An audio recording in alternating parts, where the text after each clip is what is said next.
Hi friends, welcome to my YouTube channel. मेरा आज का लेक्चर है science 1 chapter number 9 carbon compound standard 10th। आपको ये पता होना चाहिए कि देखो कार्बन एक ऐसा एटम है जो बहुत सारे जो मॉलिक्यूल्स है, बहुत सारे जो एटम्स होते हैं ना, उनसे कंबाइन हो सकता है क्योंकि उसके पास वैकेंसी ज़्यादा होती है। जैसे आपको पता होगा कि जो कार्बन है उसका एटॉमिक नंबर क्या होता है, उसका एटॉमिक नंबर होता है 6, बराबर। अगर कार्बन का एटॉमिक नंबर 6 होता है तो कार्बन का इलेक्ट्रॉनिक कॉन्फ़िगरेशन क्या होगा, इलेक्ट्रॉनिक कॉन्फ़िगरेशन क्या होता है उसका 2 और 4। अब बहुत से बच्चों को इलेक्ट्रॉनिक कॉन्फ़िगरेशन निकालने नहीं आता, तो आपको पता चलना चाहिए इलेक्ट्रॉनिक कॉन्फ़िगरेशन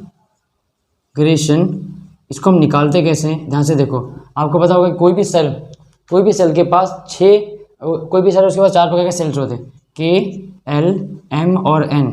ये 4 प्रकार के सेल्स होते हैं। इन सेल में हर सेल की कोई ना कोई वैकेंसी है, तो इन सेल के पास कोई ना कोई कैपेसिटी होती है। अब देखो कैपेसिटी क्या है, K के पास 2 की कैपेसिटी है, वैसे हमारे पास 8 है, इसके पास 8 की कैपेसिटी है। L के पास M हमारा जो है ना, इसके पास 18 की कैपेसिटी है और N के पास 32 की कैपेसिटी।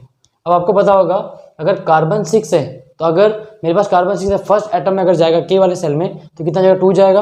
अगर ध्यान से देखो ना, K अगर 2 चला गया कितना बचा मेरे पास बचा अभी कितना 4, तो 4 आ गया कहाँ, सेकंड में। तो इन केस कार्बन के पास कितनी वैकेंसी है, 4 की। तो देखो ना, अगर कार्बन के आउटर मोस्ट सेल में कितने इलेक्ट्रॉन है, 4 इलेक्ट्रॉन, मतलब उसके पास वैकेंसी कितनी हो गई, 4 की वैकेंसी हो गई। ओके, अब आपको एक और चीज़ देखना चाहिए, कार्बन ऑर्गेनिक कंपाउंड है कि इनऑर्गेनिक कंपाउंड है। अब ध्यान से देखो कि ऑर्गेनिक कंपाउंड का मतलब क्या होता है, यहाँ ध्यान से, ऑर्गेनिक कंपाउंड। अब इस कंपाउंड का मतलब क्या होता है ऑर्गेनिक कंपाउंड का, ऐसा कंपाउंड जो हर लिविंग क्रिएचर, चाहे एनिमल हो, बर्ड्स हो, प्लांट्स हो या ह्यूमन बींग्स, कोई भी हो, हर लिविंग क्रिएचर में पाया जाता है। ऐसा कंपाउंड जो लिविंग क्रिएचर में पाया जाए उनको हम कहते हैं ऑर्गेनिक कंपाउंड। अभी ऑर्गेनिक कंपाउंड में पाया जाता है कार्बन। दूसरा आपको पता चलना कि कार्बन नॉन मेटल है, क्योंकि अगर आपने पीरियोडिक टेबल पढ़ा होगा तो आपको पता चलेगा कि कार्बन जो है ना, कार्बन वो पी ब्लॉक में आता है। और पी ब्लॉक में मेटल्स, नॉन मेटल और मेटलर्जी, ये तीनों प्रकार के पार्ट्स आते हैं। और आपको पता अगर ये नॉन मेटल है तो नॉन मेटल हमेशा क्या होता है, रिसीवर, और मेटल्स क्या होते हैं, गिवर। ठीक है, ध्यान से देखो। अब आपको एक बता रहा हूँ मैं, अगर मैं हाइड्रोकार्बन की बात करूँ, what is mean by hydrocarbon मतलब होता है जिसमें हाइड्रोजन और कार्बन दोनों मिक्स हो। ओके, ध्यान से आपको बताइएगा आपको कार्बन होता कहाँ का है। जैसे देखो हमारा जो लोग जो काजल यूज़ करते हैं अपनी आंखों में लगाने के लिए, उसमें भी कार्बन होता है। हमारे पास देखो हमारी बॉडी जब डिकम्पोज होगी या हमारी बॉडी को कोई जलाया जाएगा तो हमारी बॉडी से जो निकलता है ना मटेरियल, जो ब्लैक मटेरियल जो निकलता है बॉडी जलने के बाद, वो भी कार्बन का मटेरियल होता है। और देखो हमारे पास एक और चीज़ है, हमारे पास जो कैरेटिन है, हेयर, ये कैरेटिन भी लगभग कार्बन के मटेरियल से ही बने होते हैं। बहुत सारी चीज़ें आपको पता चलना चाहिए। हाइड्रोकार्बन कितने पार्ट है, देखो हाइड्रोकार्बन में कार्बन में 2 चीज़ आती हैं, एक आता है सैचुरेटेड हाइड्रोकार्बन, एक आता है अनसैचुरेटेड हाइड्रोकार्बन। देखो ध्यान से, अगर आपको पता होगा कि सैचुरेटेड हाइड्रोकार्बन, एक क्या होता है हमारे पास, अनसैचुरेटेड हाइड्रोकार्बन। ओके, ध्यान से देखो, अभी ध्यान से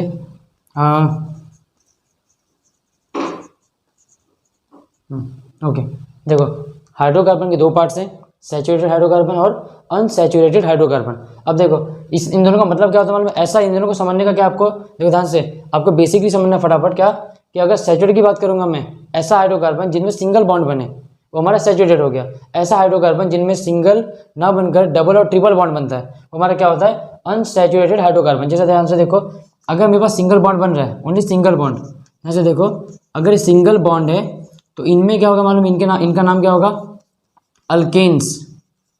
ध्यान से देखो, सिंगल हाइड्रोकार्बन्स को हम अल्केन्स कहते हैं, जिनमें सिंगल बॉन्ड बनता है। ऐसा हाइड्रोकार्बन जिनमें सिंगल बॉन्ड बने उनको हम कहते हैं सैचुरेटेड हाइड्रोकार्बन। अब एक ऐसा हाइड्रोकार्बन जिनमें डबल और ट्रिपल बॉन्ड बने, बराबर, ऐसे बॉन्ड जिनमें डबल और ट्रिपल बॉन्ड बने उनको हम कहते हैं अनसैचुरेटेड हाइड्रोकार्बन। देखो ध्यान से, डबल बॉन्ड को हम क्या कहते हैं, डबल बॉन्ड को हम कहते हैं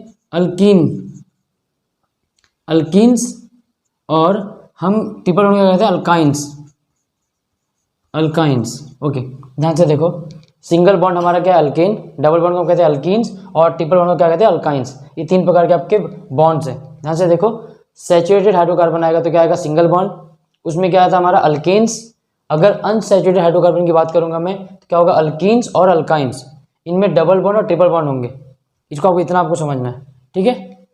ओके, देखो अब आपको बता रहा हूँ कि जैसे आपको मैंने बताया सैचुरेटेड हाइड्रोकार्बन और अनसैचुरेटेड हाइड्रोकार्बन, ऐसे हाइड्रोकार्बन जिनमें सिंगल बॉन्ड हो वो आपका क्या है सैचुरेटेड, ऐसे हाइड्रोकार्बन जिनमें डबल और ट्रिपल बॉन्ड हो आपका क्या है अनसैचुरेटेड। देखो अगर सैचुरेटेड हो उसको कहेंगे अल्केन्स, और अनसैचुरेटेड क्या होता है डबल बॉन्ड को क्या कहेंगे अल्कीन्स, ट्रिपल बॉन्ड को हम कहेंगे अल्काइंस। ओके, अब आपको ध्यान से देखना यहाँ पर इनके देखो कार्बन जो कार्बन इनके कुछ नाम है, जैसे आपको पता होगा मीथेन, एक हमारा नाम आता है इथेन, एक होगा हमारे पास प्रोपेन, फिर हमारे पास आएगा ब्यूटेन, ब्यूटेन के बाद पेंटेन, फिर आएगा हेक्सेन। फिलहाल 10th स्टैंडर्ड में आपको यहाँ तक याद रखना है, इसके आगे का जो है ना वो आपको 11th 12th में काम आएगा, लेकिन आपको देखो बेसिक यहीं से अगर हाइड्रोकार्बन को समझे रहोगे इनके कार्बन कंपाउंड के IUPAC नेम जो बहुत ज़्यादा आपको कंपाउंड केमिस्ट्री में आने वाले हैं 11th 12th में साइंस स्ट्रीम में। ध्यान से देखो अब मीथेन का क्या होगा, देखो मीथेन का सिंपल कार्बन का फॉर्मूला क्या है, स्ट्रक्चर फॉर्मूला CH4, ये है CH4। इसमें क्या होगा आप जैसे जैसे नीचे जाओगे जैसे methane, ethane, propane, butane, pentane, hexane, अब जैसे जैसे नीचे जाओगे एक कार्बन 2 हाइड्रोजन ऐड करते जाओ। जैसे देखो इसमें क्या होगा एक कार्बन C2 तो यहाँ क्या हो गया H6, अगर यहाँ पे कार्बन ऐड करो C3 तो यहाँ क्या हो जाएगा H8, अगर मैं यहाँ ऐड करूँगा C4 तो यहाँ क्या हो जाएगा H10, अगर मैं यहाँ ऐड करूँगा C5 यहाँ क्या हो जाएगा H12, अगर यहाँ ऐड करूँ C6 तो यहाँ क्या हो जाएगा H14।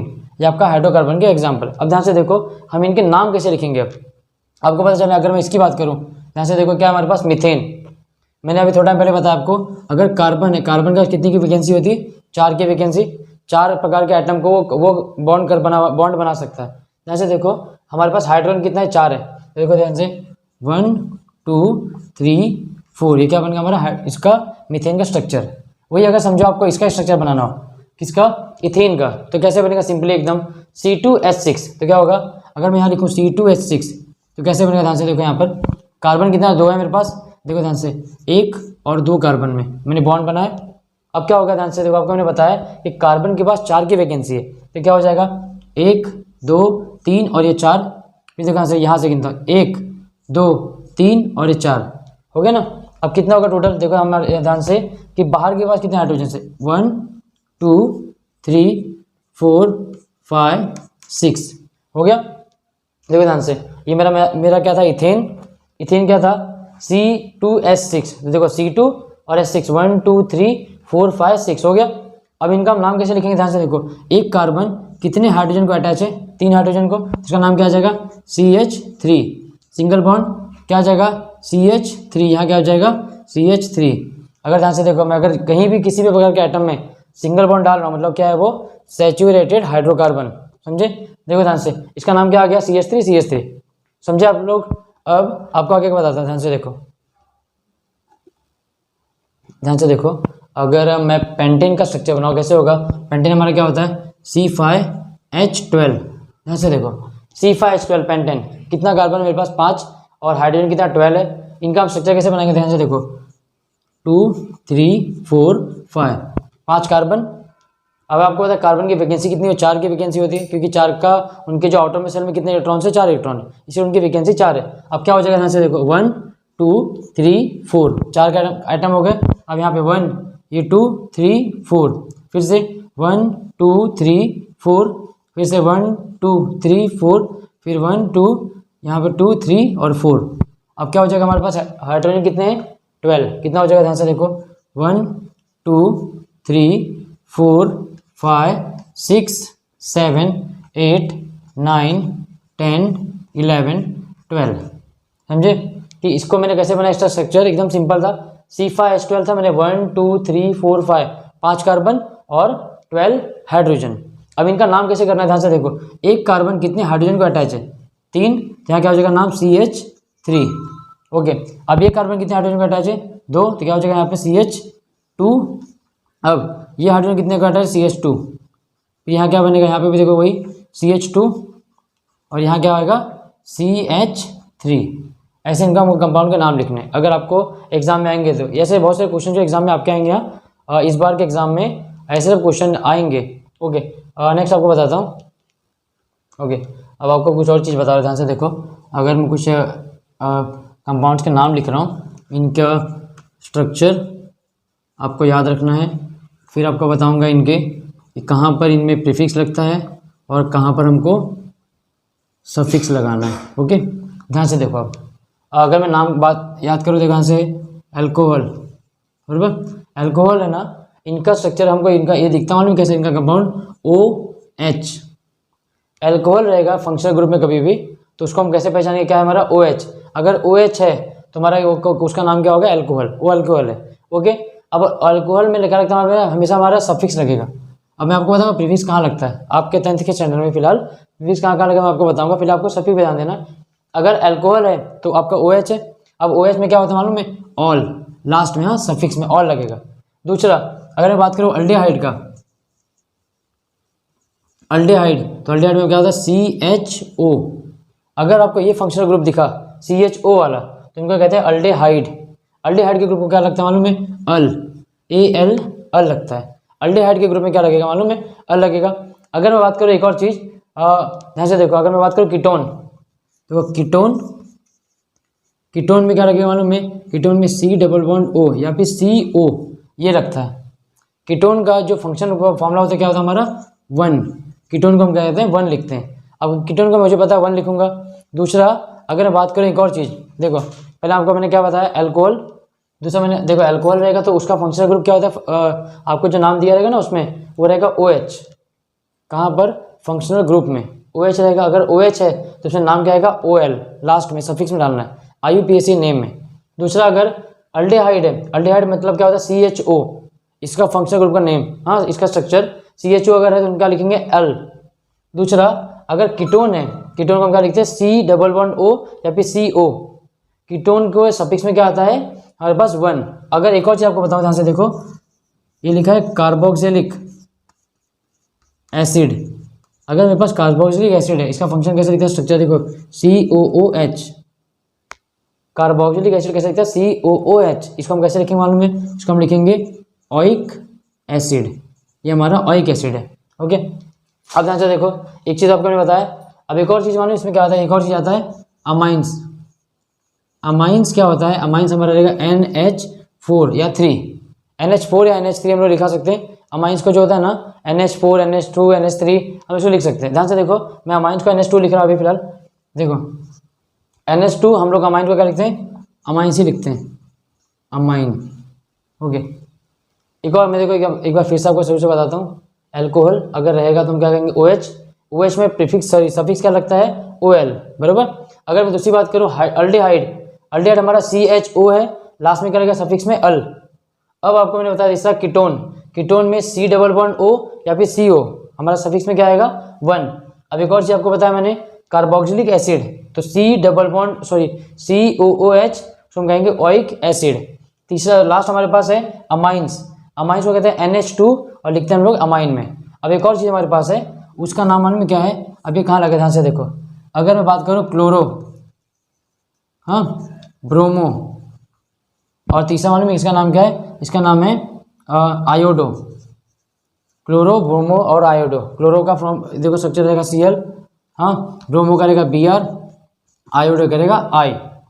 क्लोरीन, ब्रोमीन और आयोडीन, इनका ये हमेशा मालूम कहाँ लगेंगे, आपको एक चीज़ पता होना चाहिए, ये तीनों मालूम कहाँ हमेशा कहाँ लगते हैं, ये आपके लगेंगे प्रीफिक्स में। ये तीनों नंबर हमेशा, कौन से 3 नंबर, क्लोरीन, ब्रोमीन और आयोडीन। क्लोरीन अगर है तो हमको क्या कहेंगे उसको, क्लोरीन, देखो एक बार आप लोग देखो, क्लोरीन, ब्रोमीन और आयोडीन, ये हमेशा हम क्या लगेंगे, हमेशा आपको लगेंगे प्रीफिक्स में। प्रीफिक्स में लगेंगे शब्दों के पहले लगेंगे। अब इनमें क्या होता है, ध्यान से देखो, क्लोरीन को हम कहते हैं साइंटिफिक एक्सपेरिमेंट, क्लोरीन को हम लोग प्रीफिक्स में क्या लगाते हैं, क्लोरो। ब्रोमीन को क्या लगाते हैं हम लोग, ब्रोमो। और आयोडीन को क्या लगाते हैं हम लोग, आयोडो। ये आपको पहले देखो, ये आपको क्या है, आपका ये आपका नेम है, स्ट्रक्चरल फॉर्मूला आपको देखा, ये फंक्शनल ग्रुप, ये फंक्शनल ग्रुप ऐसे लिखेंगे। और इनको प्रीफिक्स और सफिक्स उनका IUPAC नेम ऐसे करेंगे, समझे। ध्यान से देखो फिर से, alcohol, aldehyde, ketone, carboxylic acid, amines, chloro, bromo और आयोडो, जैसे क्लोरीन, ब्रोमीन, आयोडीन। ठीक है, ठीक है। अगर फंक्शनल ग्रुप आपको समझ में आया, उसको आपको लर्न करना पड़ेगा, समझना पड़ेगा। उसके बाद देखो आपको एक और चीज़ बता रहा हूँ जो आपके एग्जाम में इस बार पूछने वाले बोर्ड एग्जाम में, उसका नाम है IUPAC नेम। अब IUPAC नेम हम कैसे करते हैं इसको, ध्यान से देखो। अगर मैं कोई स्ट्रक्चर नाम लूँ, आपको इतना तो पता होगा, अगर मैं CH4 ले रहा हूँ तो CH4 देखो एकदम स्टार्टिंग में था, आपको याद कैसे रखना है, methane, ethane, propane, butane, pentane, hexane. तो अगर पहला नंबर आपका क्या था मीथेन, तो CH पर आपका क्या मीथेन है, डायरेक्टली क्या हो गया वो मीथेन। ओके, इसमें कोई भी मैंने फंक्शनल ग्रुप नहीं लगाया। अगर दूसरी बात करूँ मैं, अगर इसको ऐसा लिख दो, ध्यान से देखो C2H6, इसको हम कैसे लिख सकते हैं, सॉरी इसको हम कैसे लिख सकते हैं CH3 और CH3, इसको मैं क्या कहूँगा इथेन। इसमें भी मैंने कोई भी फंक्शनल ग्रुप नहीं लगाया। देखो ध्यान से, CH4 इसका आईयूपीएसी नेम क्या है मीथेन, C2H6 इसका आईयूपीएसी नेम क्या है इथेन, विदाउट फंक्शनल ग्रुप में ये ऐसा भी दिखता है CH3 जैसे मैंने एकदम स्टार्टिंग में आपको बना के दिखाया। अब समझो अगर मैं तीसरे नंबर में कुछ ऐसा कर रहा हूँ, ध्यान से देखो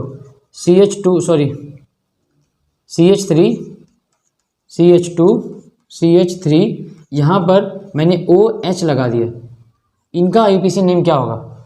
अगर ध्यान से देखो, अगर आपको ये समझना क्या इसका आईयूपीएसी नेम क्या होगा, तो आपको ये समझना चाहिए सबसे पहले कि इनको हम लोग लिखते कैसे। ध्यान से देखो, इथेन, मीथेन, प्रोपेन, ये प्रोपेन है तो मैंने क्या लिख दिया इसको पहले प्रोपेन।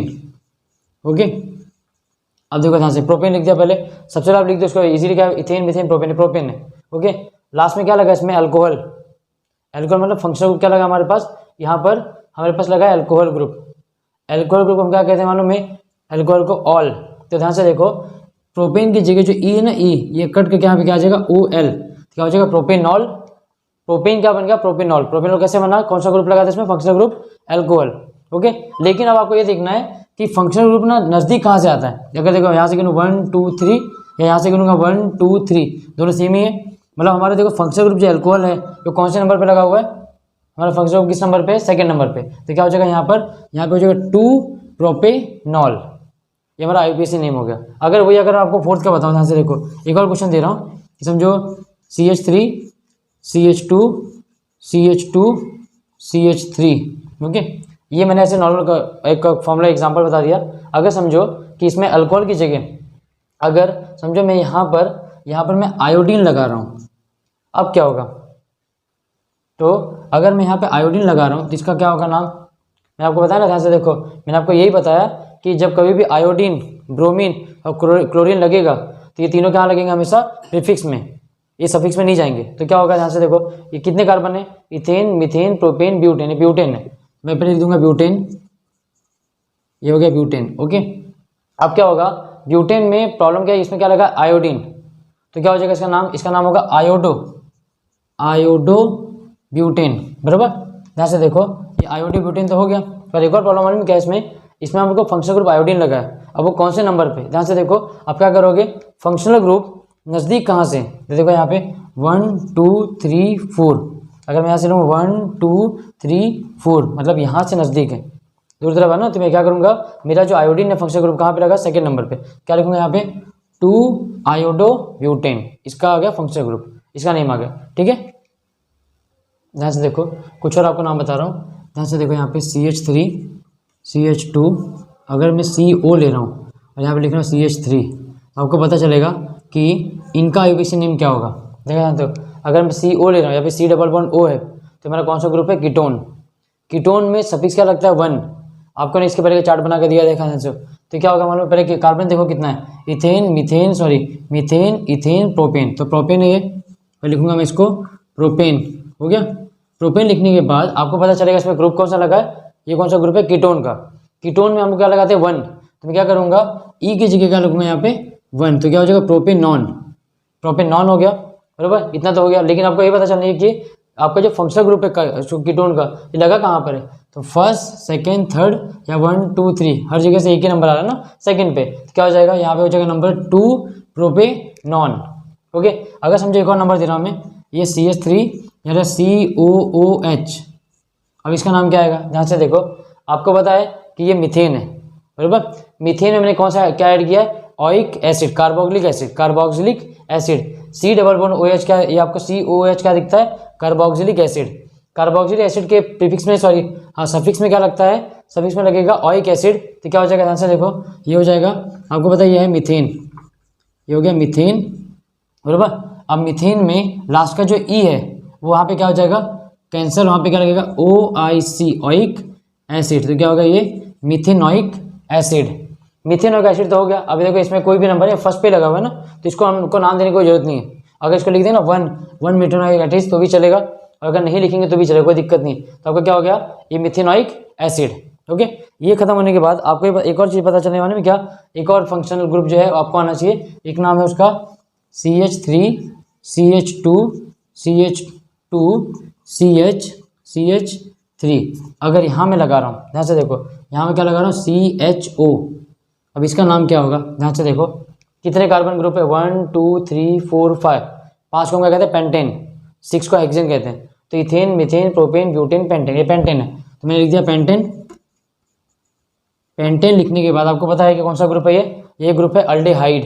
CHO मतलब अल्डेहाइड। अल्डेहाइड में क्या लगता है, अल, AL, तो क्या हो जाएगा, ई की जगह में क्या लिखूंगा यहाँ पर, AL, ये क्या हो गया, पेंटेनल। पेंटेनल, बराबर।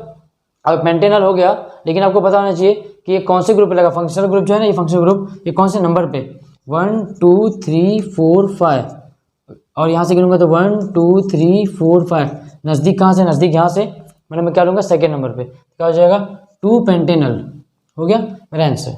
ठीक है, अब ध्यान से देखो, कार्बन कंपाउंड में ऐसी बहुत सी चीज़ें जो बेसिक है ना, जब मैं नेक्स्ट लेक्चर नंबर 3 होगा, लेक्चर नंबर 3 में मैं साइंस 2 के एक इंपॉर्टेंट चैप्टर में होगा, चैप्टर का नाम है रिप्रोडक्शन, चैप्टर नंबर 3 है और बहुत इंपॉर्टेंट चैप्टर है, वो उसका वेटेज बहुत ज़्यादा है। मैं उसी चैप्टर को मैं नेक्स्ट टाइम उसको आपको समझाने की कोशिश करूँगा।